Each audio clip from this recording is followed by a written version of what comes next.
And it's a couple of minutes past 12 so I don't want to waste any more time. Some of you may need to go at 1, so I'm going to make a start and say welcome to our launch event of Fix It Fortnight here at Festival of Thrift.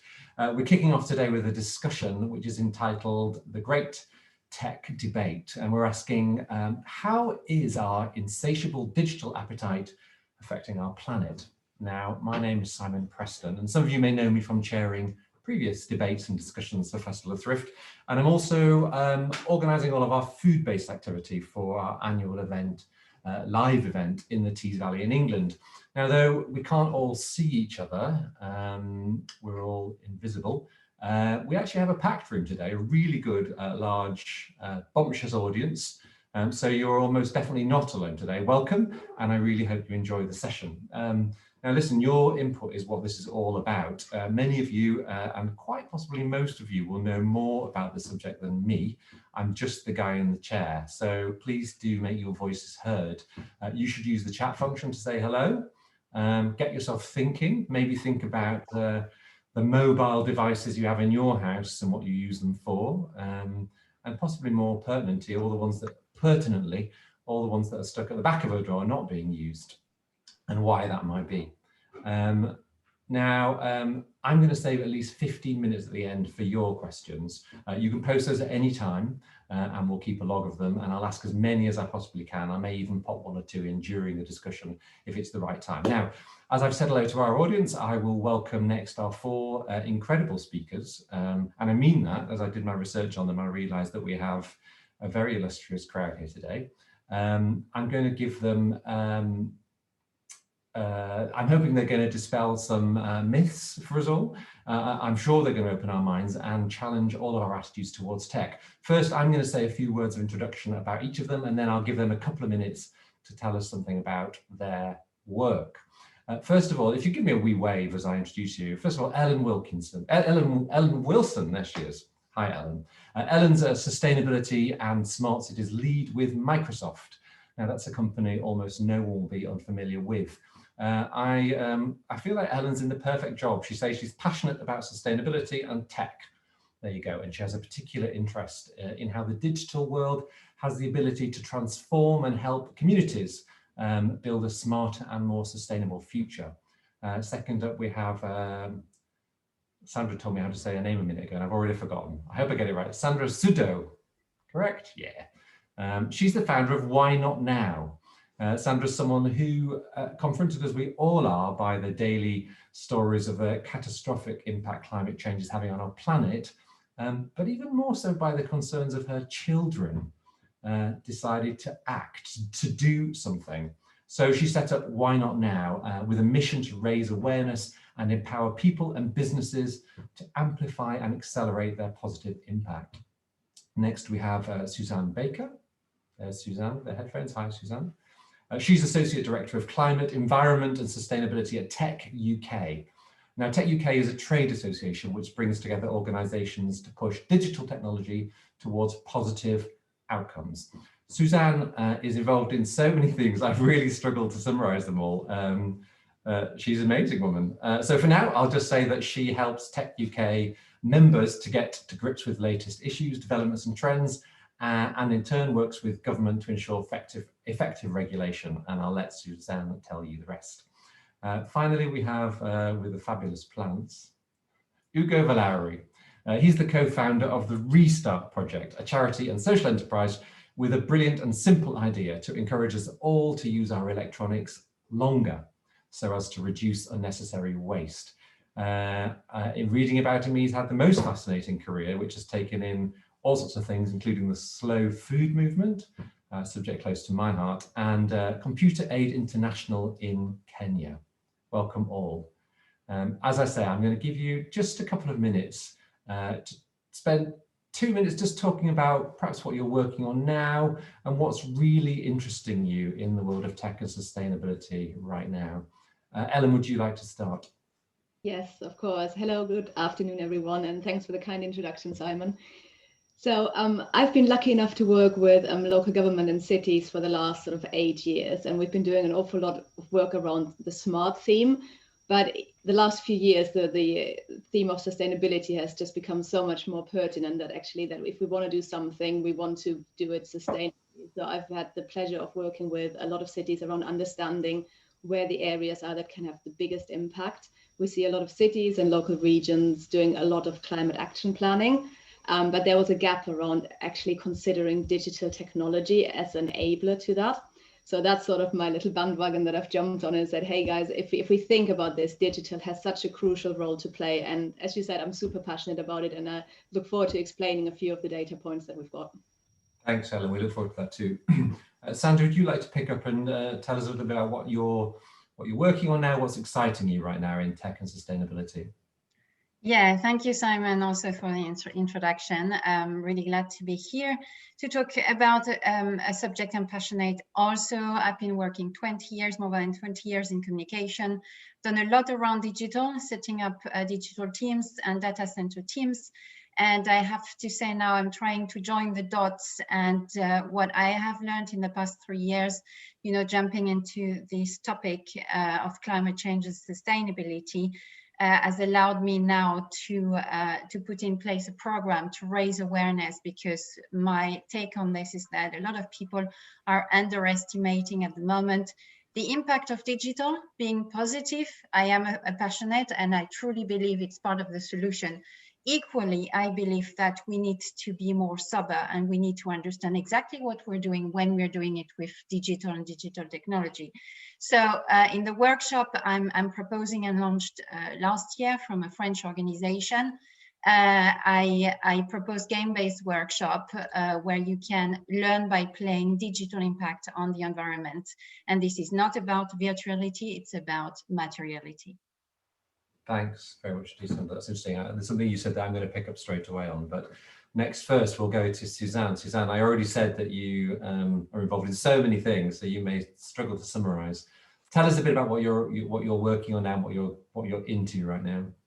Okay, so there's obviously quite a lot going on at the moment in the UK as a result of leaving the EU. So there's a lot of really fascinating policy developments. The government is thinking about how it's going to regulate for eco-design of energy-related products at the moment. It's also rethinking the entire regime for how we deal with batteries and waste electricals and electronics at the end of life too. So we're doing a lot of work in supporting government thinking around that.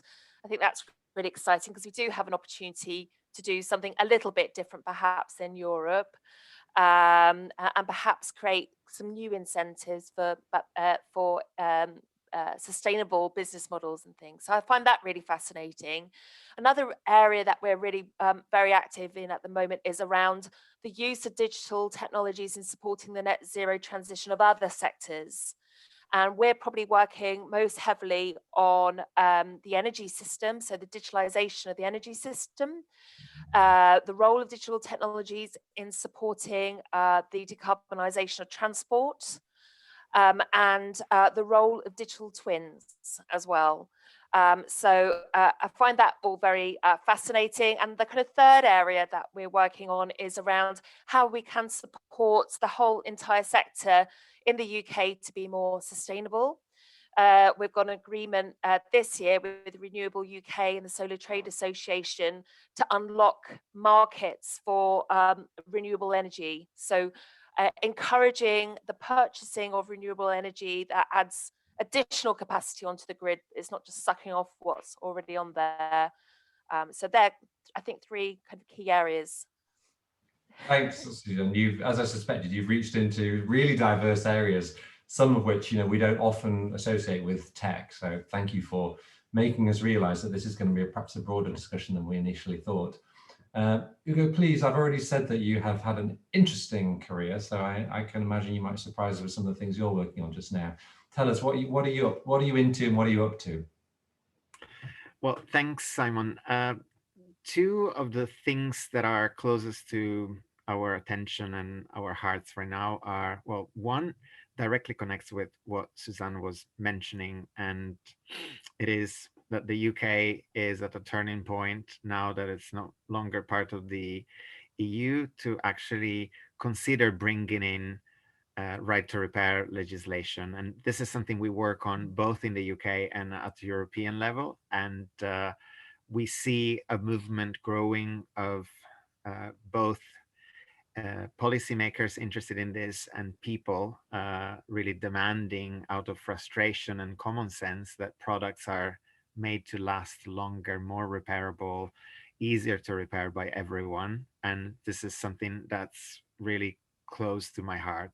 The second thing, which is very timely right now, is we've seen unprecedented level of interest from everyone to make the most of the things that people are no longer using, particularly laptops in this new lockdown with the emergency of children not having access to the means to join the online classes. And it's interesting because normally we speak about the environmental impact of not reusing. And right now there's an opportunity where people who wouldn't necessarily have been impressed with that argument are actually understanding the importance of it from a completely different perspective of digital inclusion and, again, common sense. So it's a great opportunity. We've been very active in a campaign, both in London to support local community organizations trying to reuse and refurbish as much as possible what's available, but also linking up the now currently over 50 projects across the UK who are doing similar work. So that's really encouraging. Thank you so much, Hugo. Yes, yeah, everything you've mentioned there are things I want to come back to, things that are very much hot, as you say, hot subjects right now, particularly as linked to lockdown and our relationship with tech during the lockdown. But first, I'm going to, we've all heard a little bit about where you're all coming from, so hopefully our audience now are thinking about the kind of things they would like to say to you and ask you. But my first question actually picks up on something you were saying, Sandra. And it's this, you know, to me, it's often the negative effects of tech on sustainability that get more press coverage. It's actually something we read all the time. And I'm talking about things like energy usage in data centers, environmental damage, perhaps from mining of materials, unsustainable manufacturing practices, mountains of discarded digital goods and waste, many of which are still functional. And I think individually we might come back to those subject areas in the past, but I'm in the future of this discussion. But I'm wondering first, does tech really deserve all this bad press? And looking to the future, can we really expect the industry to do more harm or less harm than good? Sandra, maybe you'd like to start with that because it's something you mentioned. Yes, thank you, Simon. It's a difficult equilibrium at the moment, the balance between the positive and the negative impacts. And that doesn't only include, you know, the energy consumption. That would be a mistake to just consider the energy consumption as being the one sector. Actually, what we are learning through our workshop is that, you know, digital is virtual. Yes, it is, but it's very much material. When you think that there are actually 34 billion devices in the world in use at this very moment, I mean, that number can vary, but it's around that, you understand the volume. And then when I put the volume of data centers next to it, which is 67 million data centers, then you understand that actually it's almost a myth to talk about, to put the problem on data centers, when actually the problem is more on the volume of our own equipments. I talk about laptops, computers, TV, printers, Wi-Fi box, etc. You need to, so you have energy consumptions at usage, you have energy consumptions at the manufacturing process as well, but you've got as well energy consumption in the process of recycling, for example. So everything has a cost on the supply chain as well, in the production chain. And what I want also to point out today is that data centers, for example, accounts only, you know, the digital sector emits, and I think everyone probably has heard this number, roughly 4% of greenhouse gas emission, which is a bit more than aviation. It doesn't sound very much at this very moment, but we all know that it grows actually exponentially, and forecast predicts that it could hit 8% only until 2025. And within those 4%, that's interesting to note that actually 66% of those greenhouse gas emissions are linked to our own equipment, our own usage, to the manufacturing of our own equipment, and versus 14% only from data centers. So I think we need to break a myth here. And data centers as well, just to come back to this, is that they made a lot of progress and improvement on how to manage the heat, for example, coming out of the servers in rooms, and also making sure that as we go exponentially, actually the data centers hasn't increased very much their carbon footprint. So I wanted to break here one myth already on that and really repurpose here the challenge where it really is. And we will probably come to a subject called obsolescence, planned obsolescence, but also technical obsolescence and psychological obsolescence. And this is also, we have a role to play as individual and as consumer, as well as companies reviewing their life cycle, their product life cycles, and better understanding how they can become eventually more circular and accountable for their product until end of life. And the last point I wanted to make, Simon, on this is that recycling is also a problem and an issue we shouldn't underestimate. Recycling at the moment of all those devices that we have in the world is only between 10 and, if we're lucky enough, 20%. That means that there is an awful lot, almost 80% of this waste, electronic waste, out there in landfill or incineration, or through illegal channels somewhere in Africa trying to disentangle and trying to do something with that under outrageous conditions. Okay. And the very last bucket is really the resources that we take for this. And the resources take is actually to 76% to the manufacturing of our own equipment. So we take, and the extraction of resources for data centers is only a portion of one fourth of this. So yeah, let's repurpose the debate. But again, digital will be part of the solution. We just need to understand how and question much more what we're doing. Yeah, I mean, you've talked there about recycling, you've talked there about our own personal actions, and I want to come back to that.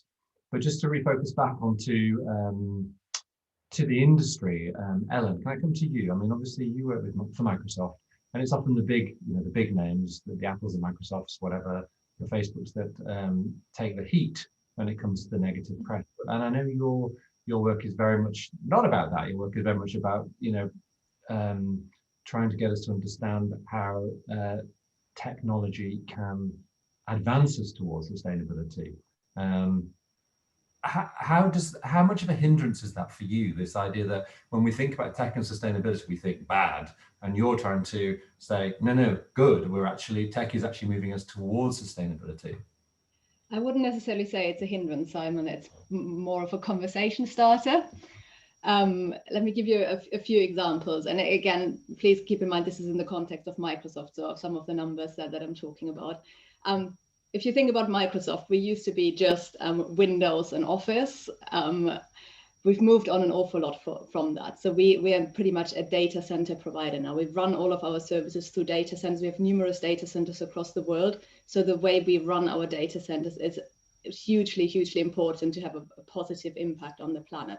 So we've actually done studies about a year ago whereby we found that if you run your services from a Microsoft data center compared to running it on premise, so in your own data center, you can save up to 93% energy and up to 98% of carbon. So just again, considering how you run your services from a data center organization. And Sandra, you mentioned that around cooling, for example. So we're always trying to innovate. So we had a project which was called Project Native, which you may have heard of in the news, whereby we figured out that the highest energy input into data centers is the cooling to keep the servers at a constant temperature.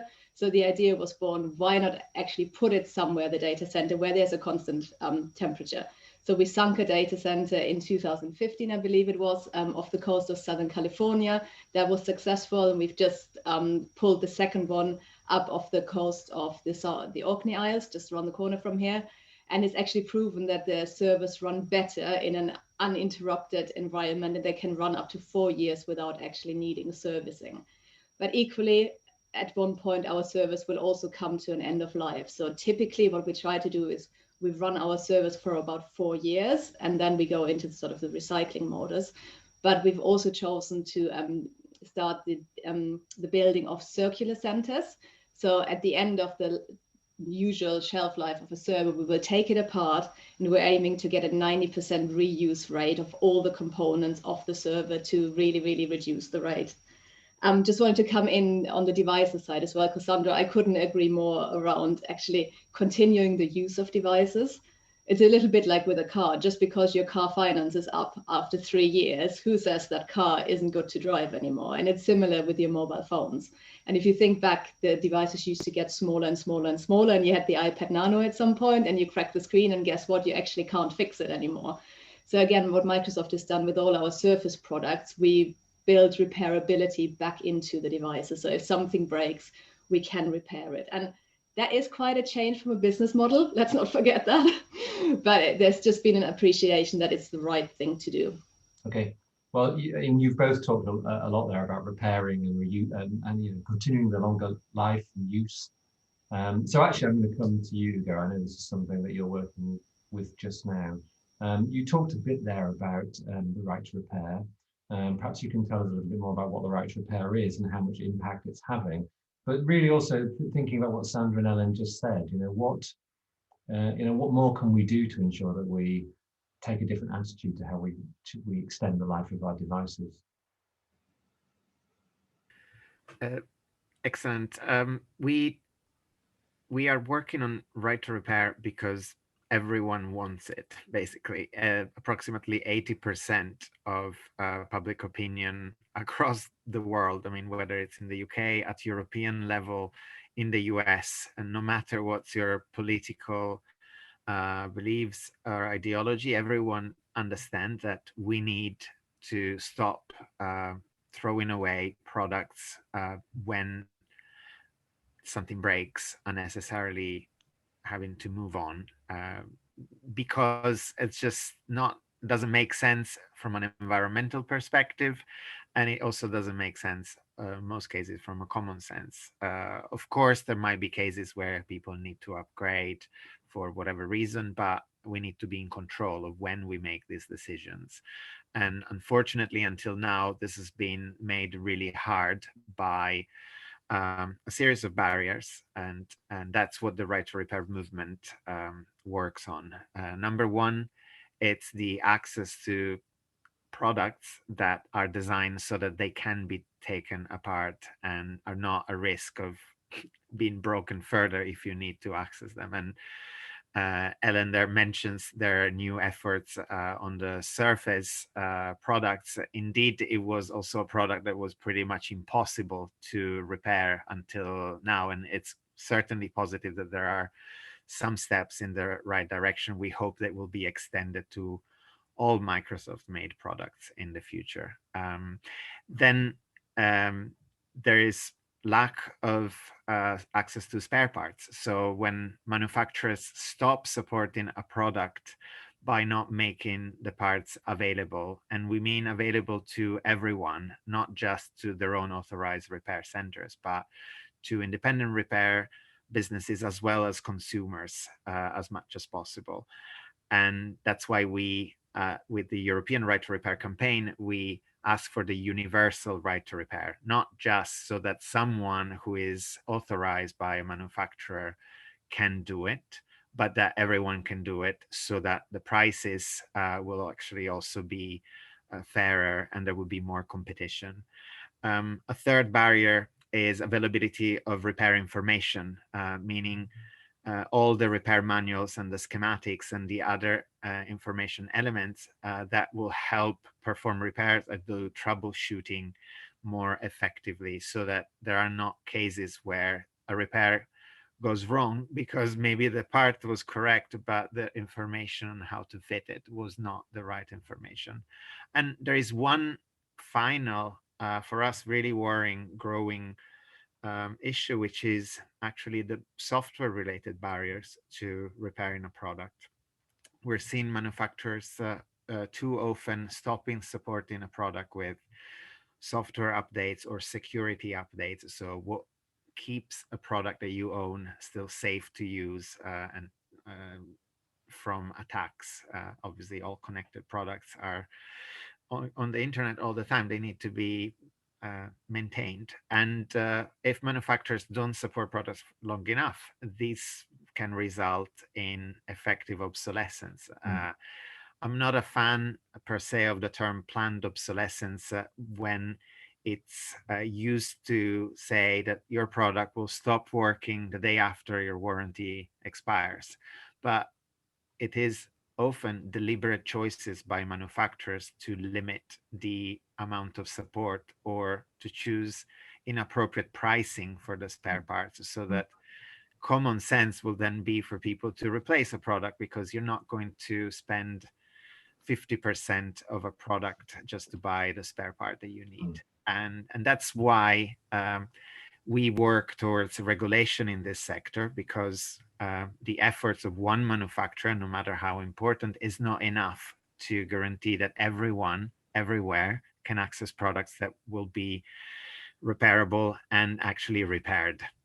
And so obviously, Sandra already mentioned the environmental why to this, and I just would like to highlight it again, that most people still up to today are not necessarily aware that when you switch on for the first time your new smartphone, 80%, 70 to 80% of its overall environmental impact has already taken place. In terms of the mining, the energy involved in making the components, assembling the device and shipping it to you. So whenever you are told that your next device will be more energy efficient, keep in mind that the vast majority of impact, of course, if it's not a fridge, which uses a lot of energy to keep things cold or frozen, happens before you've ever switched it on. And so the one sensible thing is to lower our thirst for upgrades and make the most of the products, maintain them, protect them from breaking, and ensure that they can be repaired whenever they need to. Thank you, Hugo. Thank you. And actually, I'm going to come to you just in a moment, Suzanne, just to ask you to respond to that a little bit with regards to recycling products, as well as continuity, as Hugo says. But first, Ellen, just to go back to what we were saying slightly earlier about sort of obsolescence and sort of the big companies sort of building in obsolescence to the hardware and the software. How is the industry responding to those kind of accusations? To be honest, it isn't something that I have personally been involved with very much. So I'd probably just pass on that question if that's okay. No problem. I'll move on to Suzanne then, if I may. Suzanne, I know that you have an interest and an involvement in, I don't know if I have Suzanne still with me, do I? I'll ask anyway. I can't see her, but she may be able to hear me. Suzanne, I wanted to ask you about recycling and how realistic the recycling of unwanted electricals is. Have we lost you? Yeah, we have. I'm sure she'll be back and we can go back to ask you that question, but I'll come back to Simon, can I just add something to Hugo's comment? Please do. Just one more thing that we use in our workshop as a metaphor, and just to let the people understand how difficult it is to produce, for example, a smartphone. A smartphone is composed at more than 50 materials, up to 70 materials if you take everything, the plastic around, etc. So those resources takes a long time, and it takes very, very big human efforts to actually extract those resources. I mean, there is a machine called the Bollinger machine. It's 200 meter long, and it can extract 240,000 cube meters per day from Earth crust to get to these resources, because the more we dig, the more we need to dig to get to those very rare resources, which are possibly finite. That's a controversial conversation, but still the process to it is absolutely amazing. And I think, and the other side, the flip side of this is by the recycling process, you know, the smartphones are, imagine a cake and you ask the baker to try to disentangle all the ingredients. So water, flour, sugar, chocolate, etc. it's almost impossible. So this process is really, really hard. And that makes this recycling percentage so low. So I just wanted to add this. Yeah, Sorry, well, I'm Simon. glad you said that, and actually you've helped me into turning the conversation back to Suzanne again. There, you were talking there, Sandra, about the possibility that the materials we need to make devices being finite. So it makes recycling all the more pertinent. And I know, Suzanne, this is something that you have an area you work in a fair bit. How realistic is it then that we can recycle our unwanted electricals? Okay, so firstly, can I apologise for the darkness? I've had to move because my Wi-Fi is appalling and I keep We can on hear you. falling out. So recycling, yeah, I mean, we have a really fantastic system in the UK of producer responsibility. This is a regulatory approach in the UK and across Europe, which makes producers responsible for the costs of collecting and recycling electricals and electronics at the end of life. Now, I think one problem in the UK is that not enough people know about it. In actual fact, we set up an organization last year called Material Focus, whose purpose is to support the recycling and reuse of small electrical equipment in the first instance, because we know around 155,000 tons of small electricals are still being thrown away in the bin. Now, that just isn't right, particularly when we have a legislative system to deal with this. So absolutely, we should be making it far more easy for people to recycle, and we need to do more to let people know about the benefits of recycling and that they can do it. And actually that it would be the producers that pick up the cost of those. I think that's certainly something we want to see embedded and from the outset in the new regime, because at the moment there's no requirement for communication. Surprisingly, there's no targets on local authorities either, so there's no real incentive for them to get involved in this space. And at the moment, the collection network is pretty poor. So there, you can drop off stuff at your local household refuge site. And from the 1st of January this year, retailers must now take back small electricals too.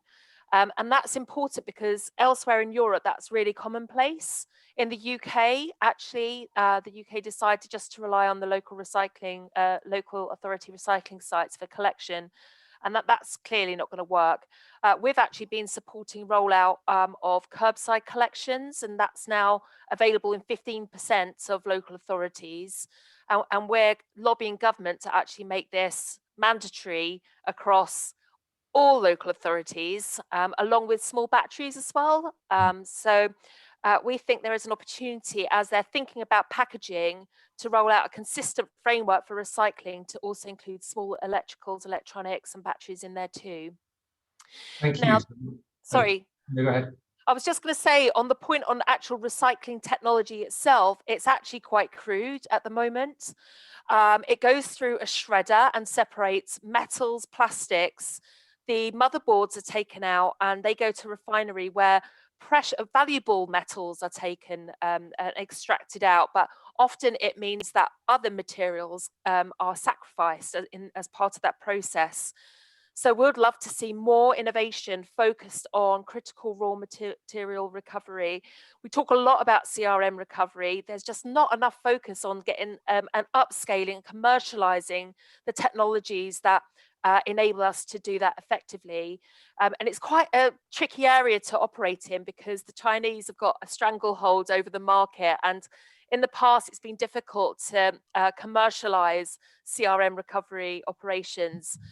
We need to find a way to get beyond that. And there's some really exciting innovation around bioleaching, which may prove to be the answer for effective recovery of CRMs in future. But we need more targeted innovation to make that commonplace. Thanks, Suzanne. You've actually answered many of the questions that are coming through. People want to know what indeed does happen to the stuff that we try to recycle.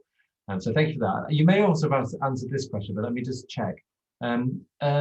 Just a simple question from one of our audience, just asking, where is the best place to send no longer working devices at home and in the workplace? Is there a simple answer? Well, manufacturer?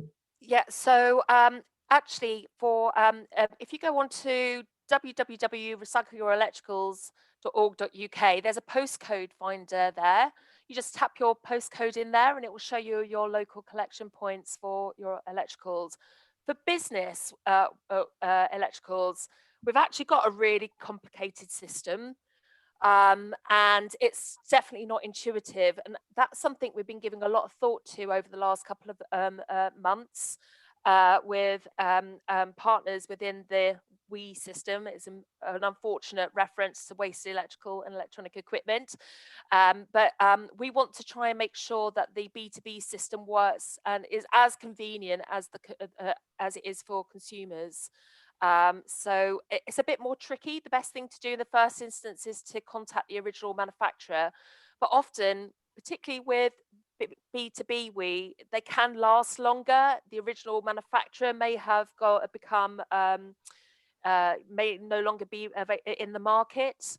You might not be able to see who the manufacturer is on the product. So these are issues that we want to try and address so that every piece of WE is collected and recycled, regardless of where it comes from, essentially. Brilliant. Thank you so much. I want to move on a bit from waste so that we could talk about that. Hugo, I'm going to come to you just 1 second.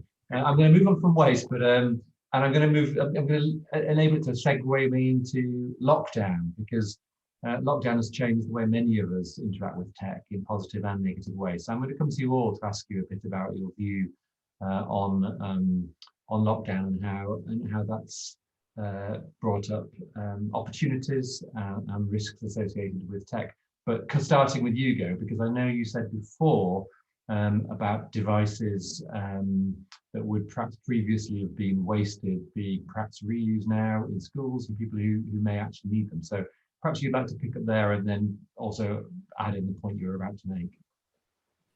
Yes, thanks.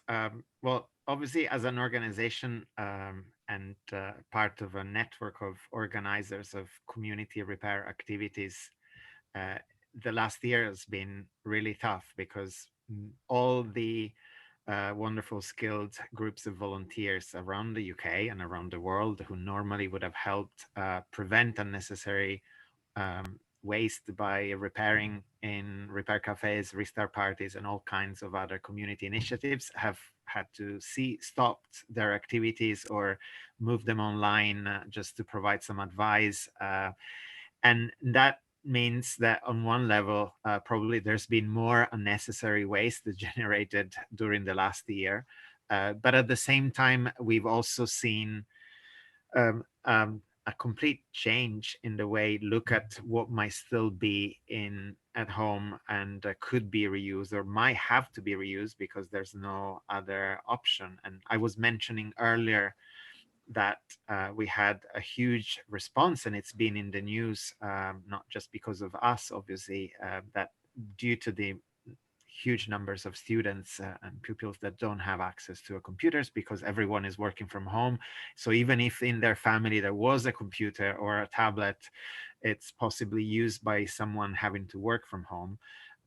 People are starting to think a bit differently about, okay, well, maybe we shouldn't be leaving that old laptop in a cupboard, but who can we donate it to so that it can be reused? And we've been following this in 2 ways. One, we created a UK-wide list. People find it on our website, therestartproject.org, of all the community-led initiatives that are taking no longer needed laptops particularly and other equipment that can be refurbished for free in this case and passed on as donations to schools and other organizations that need them. So my first point there would be, sure, if you no longer need something, it might need to be recycled, but ask yourself if there's something else you can do before. Because one of the things that people don't appreciate necessarily or are not told necessarily is that if you send it to a recycling center, the chances that it will be reused are extremely low. Sure, the materials might get reused after the recycling process that Suzanne rightly described as being quite crude. And what being crude also means is that for critical raw materials, of which many are used in the manufacturing of our own smartphones, for instance, not that many people know that for quite a few of these materials, the level of recycling currently is 0 to 5%. So it's best to try to keep them in use as much as possible. And we should do more. We should look at how spare parts, some of the parts, even if something breaks and people have to move on for whatever reason, some of the parts could be reused better. And so we need to really rethink things more structurally.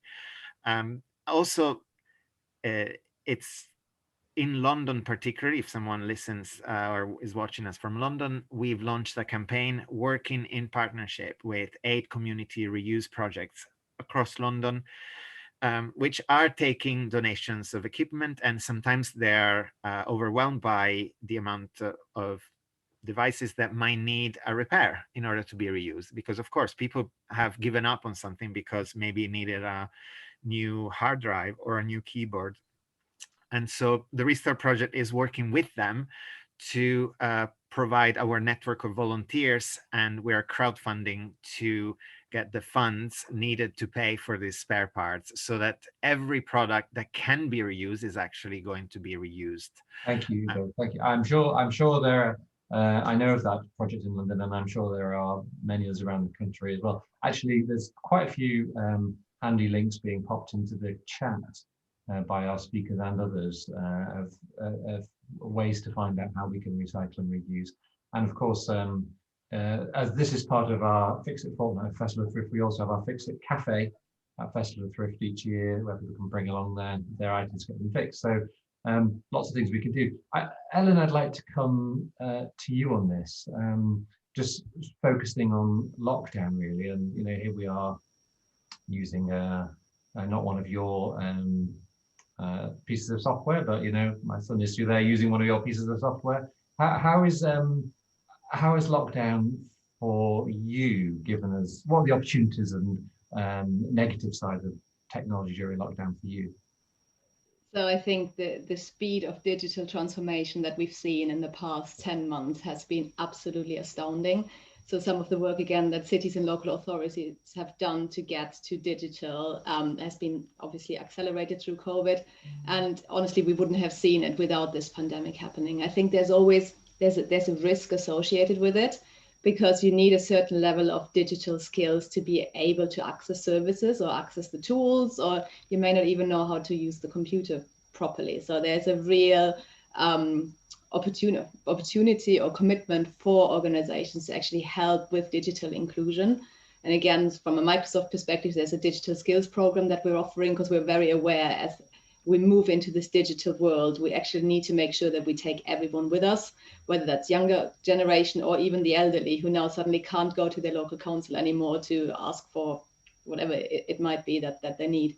So that is definitely one of the areas that we've seen quite a big impact on. Thank you. Sandra, I know you're involved with, as part of Tech UK, with awards within the industry and looking at best practice and so on. I'm not expecting you to pick anybody out in particular, but I guess specifically relating to lockdown and what we're seeing recently, what kind of initiatives are really impressing you? What kind of things do you think will be featuring in the shortlist, perhaps, of the awards that you will be judging this year? Can you say? Sorry, is this for me? I thought you said Yes, Sandra. Sorry. So I haven't been so close to some of the initiatives. I mean, through Material Focus, we've funded a really interesting program in Brighton where you can ring up. It's a community-led organisation where you can ring up if your laptop or mobile phone is unwanted, and someone will come and collect it from your door, because we recognise that, I think, with data-bearing devices, there's an additional barrier to Second Life, because some people may be concerned about how to get rid of the data on there. So this is a kind of trusted third party who will provide you evidence that your data has been eradicated and ensure that that device can then be reused. And I think like Ugo, I think they've been absolutely overwhelmed as a result of the current conditions, with both demand, but also lots of people just very willing to give devices away. And it seems as if loads of people have got stuff hoarded in their homes for various reasons that are just gathering dust. So I think it's quite exciting that it's put reuse on the map. I think one of the barriers that we had always identified was that a lot of people were hesitant to use reuse product because of a concern about quality or potential inferiority. So I think the programs like that we've seen developed in Brighton, I think are hugely encouraging. Thank you, Suzanne. Sandra, I want to come to you now and talk a bit about, you obviously made a leap and decided that you needed to act. And certainly at Festival of Thrift, we're all about thinking globally and acting locally. So I sort of wanted to ask you, really, what role can we all have in shaping tech in the future, and how is tech acting to change how we to shape what and how we consume? That's a bold question, but yes, yes, technology has to be part of the solutions, because, but I think individually, what's not known enough is the impact we've got, and it's not only for the tech sector.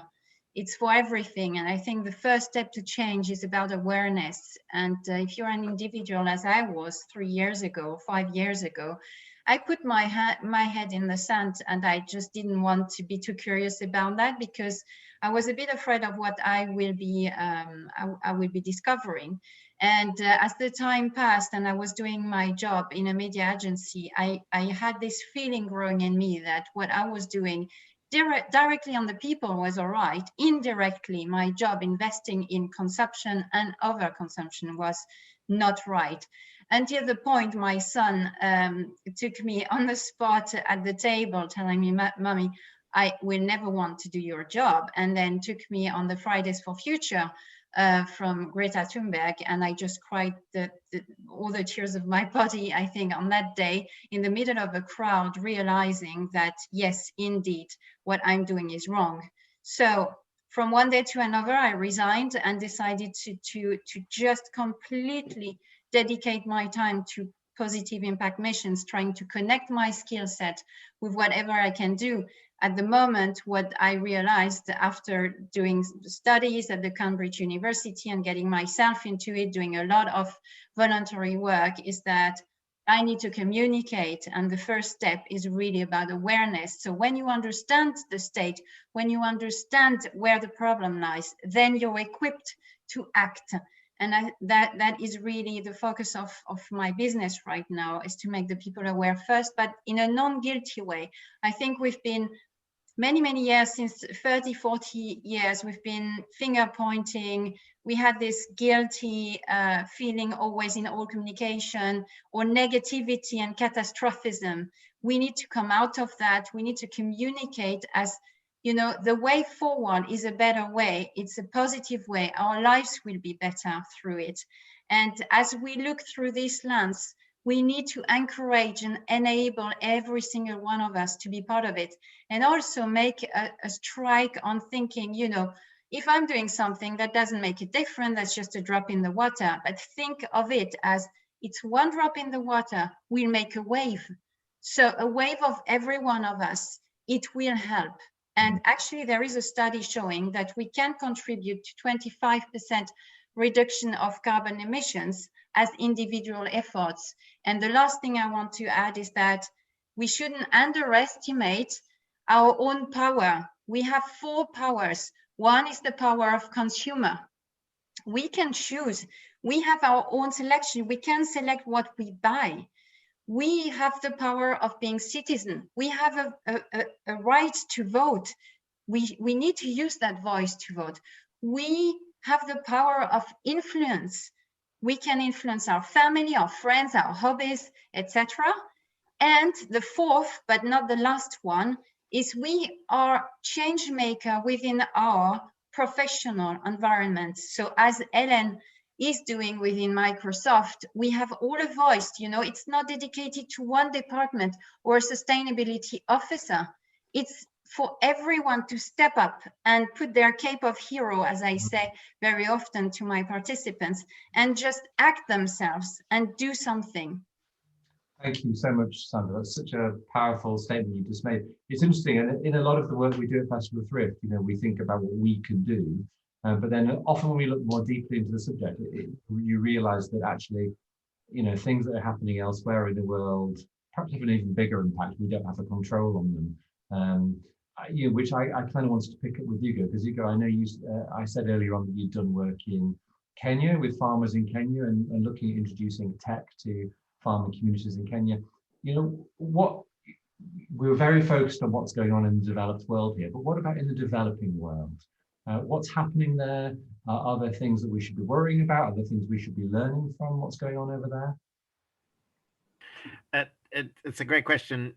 In a way, part of the inspiration for the Restart project came from being involved at the time I was with Computer Aid International in seeing how we would be selling at low cost devices that were secondhand to communities, not-for-profit, and educational initiatives across sub-Saharan Africa, and then appreciating that the kind of skills that were there about keeping things in operation for longer should be things that we should all be doing. So, but what's happening is obviously tech is needed by everyone for all kinds of different reasons, and in other parts of the world, and for example, in sub-Saharan Africa, there's other constraints related to the unrepairability of products. And one example I was reading about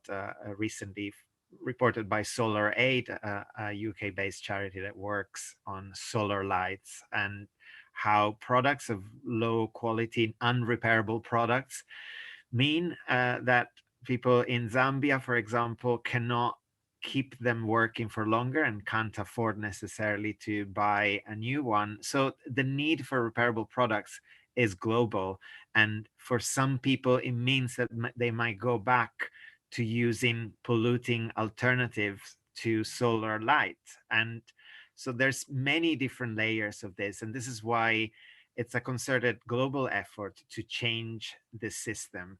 And we shouldn't underestimate that the work that's been done now by campaigners and activists in Europe and in North America and in the UK and in Australia, for example, is also inspiring a different approach to all of this for regulators elsewhere in the world. And so it's inevitable that this will happen because the amount of consensus is so high, but we are concerned that manufacturers might try to slow this or come up with other ways to generate new barriers, including the poor software support that might result in equally poor reusability of products.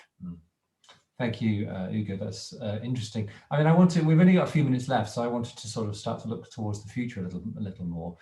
We had a question just now, a comment and a question from one of our audience. It says, it feels like big business is just beginning to change, but it's like turning a super tanker around. Do the panel feel genuine changes in the air? And I kind of want to add to that in reading information around some of your work. You know, we read about net zero 2030, net zero 2050. So I know that a lot of the tech companies have got their eye on where they want to be in 10 or 30 years time. So the question from the audience member is, you know, is genuine change in the air? And I'll add to that, how close are we in, how well are we doing in moving towards these future targets? Maybe I could take that one. Yes, I was going to ask Ellen or Suzanne maybe to pick up on that one. So I would say that there is definite change in the air. That is for sure. I think you're right that there are different targets being expressed by different companies. And I think it reflects whether they're aligning themselves with the Paris Agreement with the UK's net zero target, or if they've just decided to stand out in the market by moving further faster. So there is certainly a disparity in levels of ambition, but the direction of the travel is unanimous. Last year, the tech sector was the first to get a global pathway, transition pathway, agreed with the Science Based Targets Initiative. There's one being developed at the moment with digital devices, which, for all the reasons we've discussed, is more challenging. But even there, we're seeing more companies developing circular design strategies. So that's specifically looking at how to design products so that they are repairable, they can be refurbished, they can be remanufactured, the materials that are used within them, how parts can be salvaged. We are seeing regulators committing to regulate on these principles as well. Towards the end of last year, the government set out a greening government strategy, which confirmed that it will only buy from suppliers who have these strategies in place, that have committed to a science-based target. And it will increasingly buy only refurbished, leased and remanufactured product. Now that all then creates a big incentive on the manufacturers to design, which again feeds back. So we're seeing regulatory change, we're seeing corporate strategies being aligned, we're seeing buyers and the market calling for these products to be designed in this way too. So the momentum is definitely there. Thanks, Suzanne. Ellen, do you want to just quickly pick up on that and wrap up for us? Yeah, so just a couple of points on there. So what Suzanne said around science-based, I think this is really important because it is a horribly complex subject. So the more we align ourselves with science and actually get data that is real and that everyone trusts, because we haven't really touched on data at all today, which is one of the key enablers for this whole transformation to happen. And the second point is around transparency as well. So I think moving forward, we'll see a lot more transparency from big providers. So again, just speaking for Microsoft, we've just released our sustainability report. So you guys can go online, you can download it, and there's progress. There's progress of really the progress we've made in the last year. So from this big commitment that we've made, we want to be carbon negative by 2030. We've actually managed to already take 1 metric ton of carbon out of the atmosphere. So there is progress, and I'm just hopeful. And you guys are on here, aren't you? So that's great, isn't it? Thank you. That's a wonderful way to almost finish. Just, you did mention data there, Ellen, and we didn't get several data, and I wanted to. We've run out of time. But I would say, I think data is a subject area that many of us think, oh, data's bad and data's intrusive and data costs so much to store and so on. But although we don't have time to discuss it here, I would direct everyone towards a blog, Ellen, that you wrote recently about, I think, what was it called? About data being, the route to achieving sustainability in tech. So a very compelling argument. I think that was my blog, actually. Oh, was it yours? Yeah, it was a blog for Business Green, arguing that data should be a net zero priority. It was your blog, yeah. So, Wow. yeah. I read so many fabulous things that you'd all written. We're kind of finished, but I'd like to ask you all a sort of a couple of word question, really. We're all about action at Festival of Thrift, and creative action, thinking about how creatively we can change the way we live in order to live more sustainably. So just, literally in a couple of words, could each of you sort of maybe give us one thing that you recommend us all to do or change in our lives that will make an impact? Ugo, would you start? Yes, definitely. If something stops working, first try to fix it or to see why is it that it's not fixable. And if you no longer need something that has any potential for reuse by others, find the right organization that would take it and arrange. Obviously, charity shops are not operating as normal at the moment, but find the 52 organizations that are taking products to be refurbished and reused. Thank you. Thanks, Ugo. Sandra?